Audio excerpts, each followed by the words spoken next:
Good morning, everyone. How is everyone today? Good? Good. We're halfway through Lent. You know that, don't you? You know how you can tell that we're halfway through Lent? I'm not wearing pink.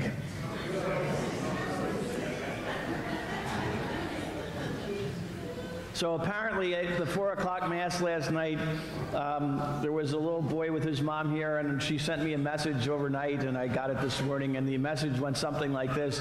My son asked, "Why is Father wearing pink?" And someone posted a little cartoon, and it went something like, very same question, and he's not wearing pink, he's wearing rose. Well, what's the difference? Well, Jesus rose from the dead, he didn't pink from the dead.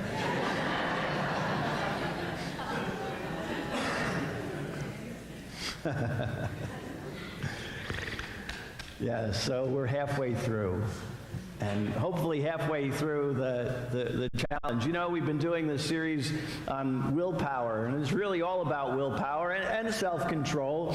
You know, another way to understand those two words is with two words that we often like to shy away from: obedience and discipline. And we don't like those words too much, do we? To be obedient, discipline, think of discipline is like, oh, I did something bad, didn't I? No, not necessarily.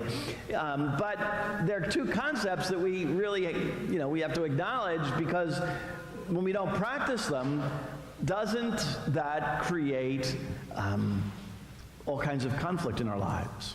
When we're not obedient, when we're not disciplined, it creates all kinds of conflicts. Isn't a lack of obedience, a lack of discipline at the root of sin? Sure it is. Absolutely. Isn't it true that sin creates all kinds of conflict in our lives and in the lives of people around us? I think so. Last week I spoke about the physical things that often prevent us from having self-control. They're the reason for a lack of self-control. They're the reason for a failure in willpower. And I put it in that physical context of low blood sugar. And that's a truth. That's really true. A lack of physical strength really can undermine our ability to have self-control, and it really can cause a failure in willpower. But there is also another reason why those failures occur in our lives. And it's at the heart of the license to sin.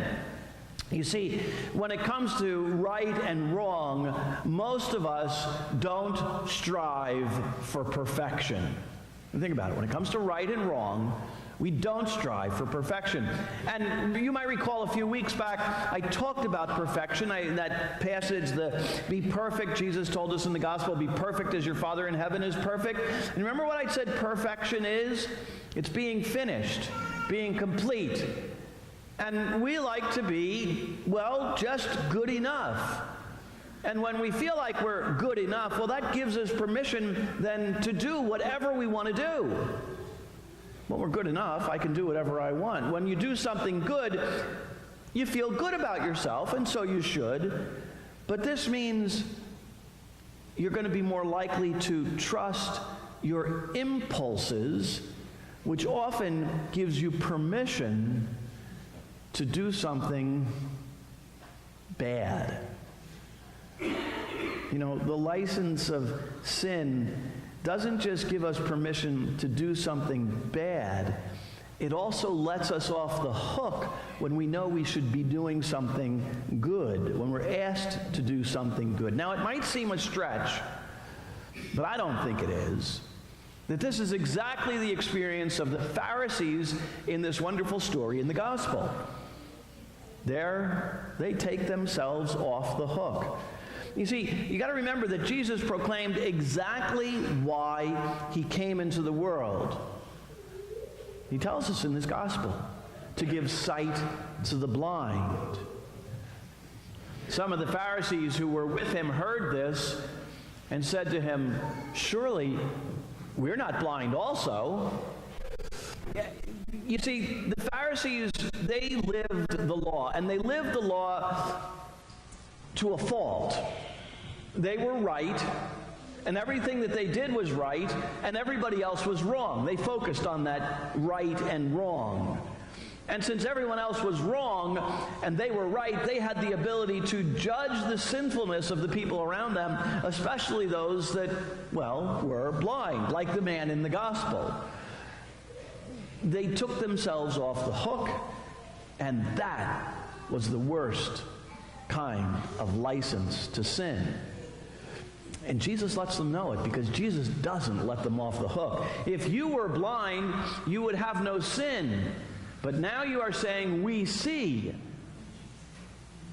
Your sin remains. So if you tell yourself that you're good when you exercise and bad when you don't exercise, you're more likely to skip the gym tomorrow.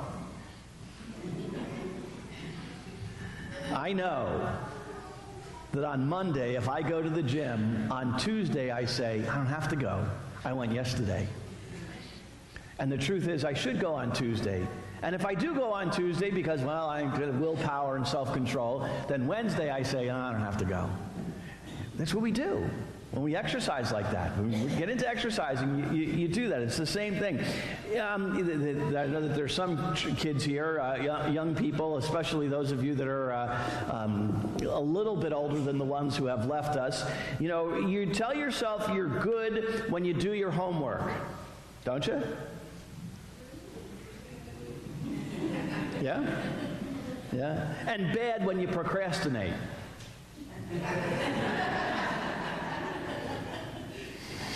Mom and Dad, you're bad when you procrastinate.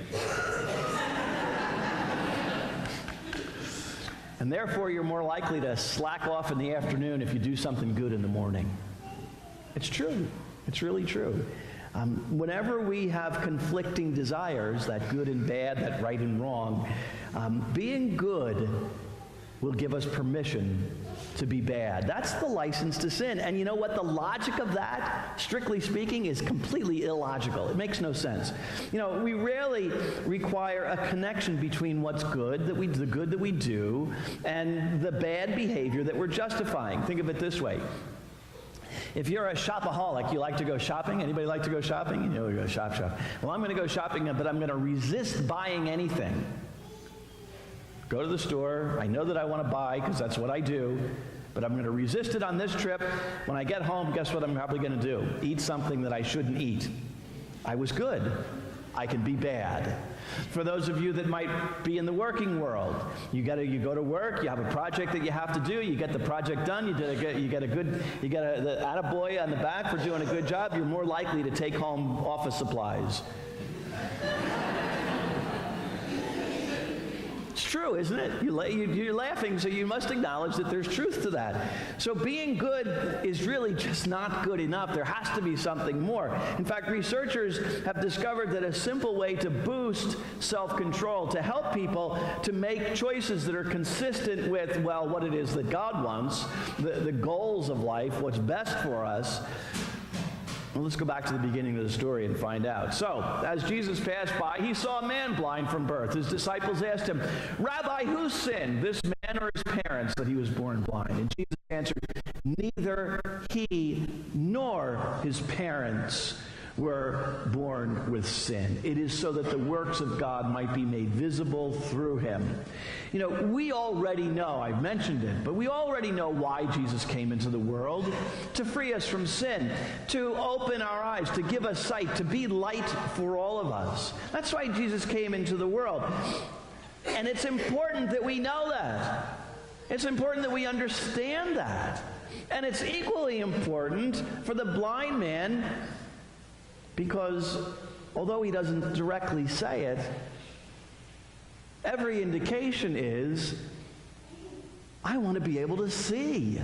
If you're blind, don't you want to be able to see? If you don't understand something and it's just like right there in front of you and you say, why is this happening? Don't you want to know? It's the same thing. When difficult situations happen in life, and you're like, I don't understand this. I don't see what's going on. Don't you want to see? Yeah, I think we all do. And that's this man's why. That's his I want. I talked about that a couple of weeks ago. The I won't, I will, the I want, the willpower. This is his I want. Remembering the why works because it changes how we feel about the reward of self-indulgence. Self-indulgence we often see as reward, but knowing the why, the I want, the goal, helps us to see it a completely different way, because that so-called treat will start to look a whole lot more like the threat that it is. And we won't give in to it because it doesn't look so good. I went shopping. I didn't buy anything. Oh, thank God, I did something good. I actually didn't spend money. Now I get home and there's that chocolate cake. I'm going to eat 3/4 of it.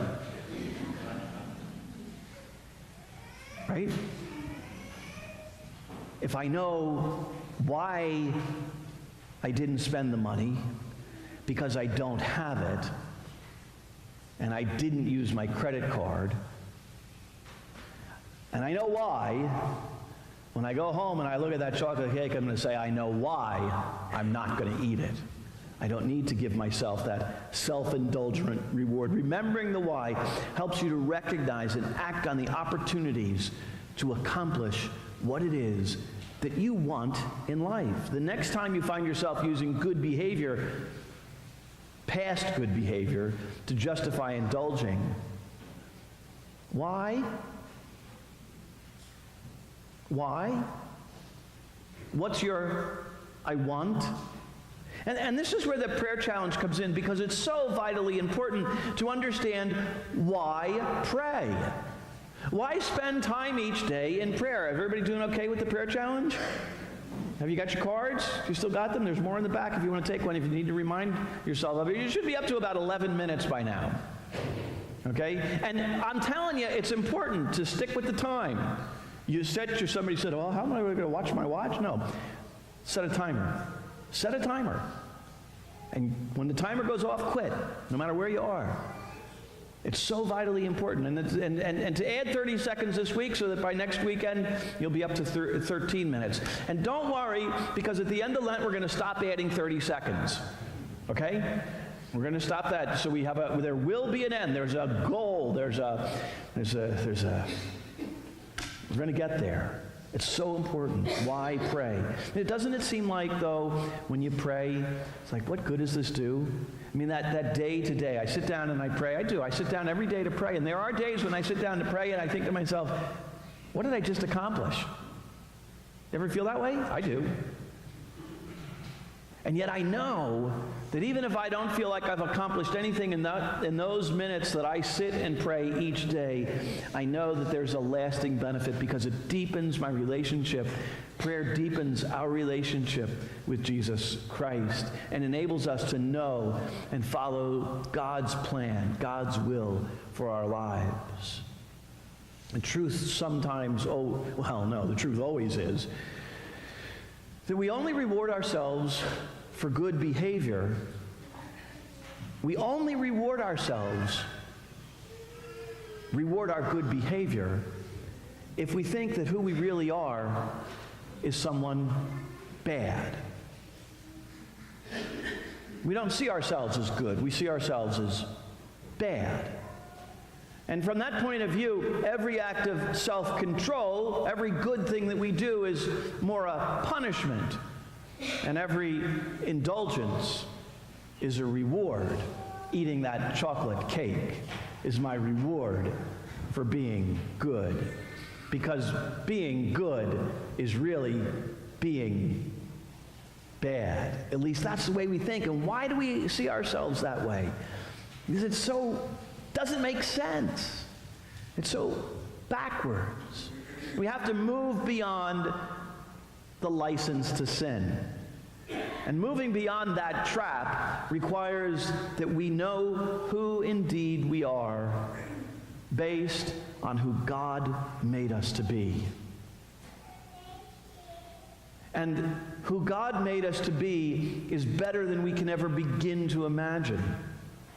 Who God wants us to be is indeed the best version of ourselves, more than we can begin to imagine.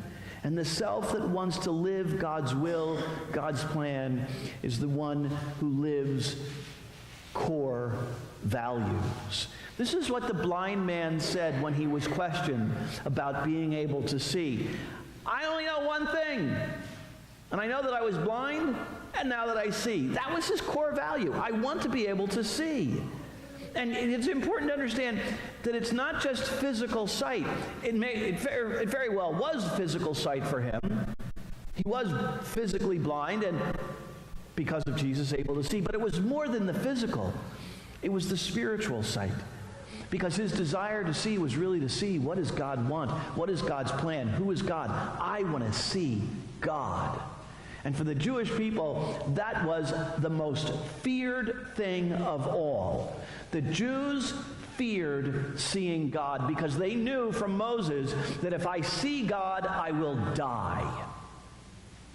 And that death was a physical death in their mind, but that's not what God intended. Because when we see God, when we encounter God, when we experience God in our lives, we die. We die to sin. We die to self. And our lives are completely different forever. We will never be the same once we encounter and experience God. And that's what the Jews feared.